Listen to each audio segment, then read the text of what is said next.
Ja, Arjan Bos, we staan hier dus bij 7 koenie biggetjes. Nou, ze zijn goed aan het eten volgens mij, zijn ze heel gezond. Ja, ze zijn kerngezond. Ze drinken wel 10, 20 of 30 keer per dag, ik weet het niet. Mijn moeder die gaat er continu voor liggen en dan komen de biggen erbij en dan gaan ze lekker drinken. Dat is fantastisch gezicht.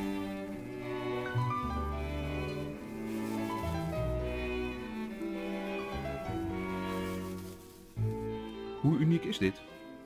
Nou, dit ras is wel uniek. In Nederland zijn er niet veel.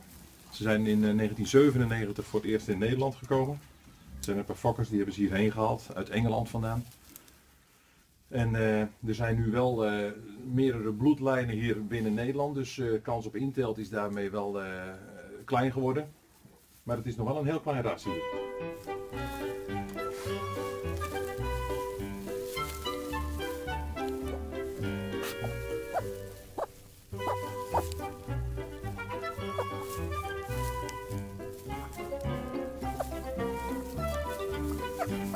Want ze hebben echt allerlei kleurtjes. En zijn ze dan bestemd uiteindelijk voor de slacht of zijn het echt gewoon sierbiggetjes? Nee, dit zijn sierbiggetjes en als huisdieren worden ze gebruikt. Of met mensen met een grote tuin, dat ze geen geit of een schaap nemen, maar een varken. En dat zijn erg op mensen gerichte dieren. Ze zijn heel makkelijk en aanhankelijk en ze komen altijd bij je, dus het is heel gezellig.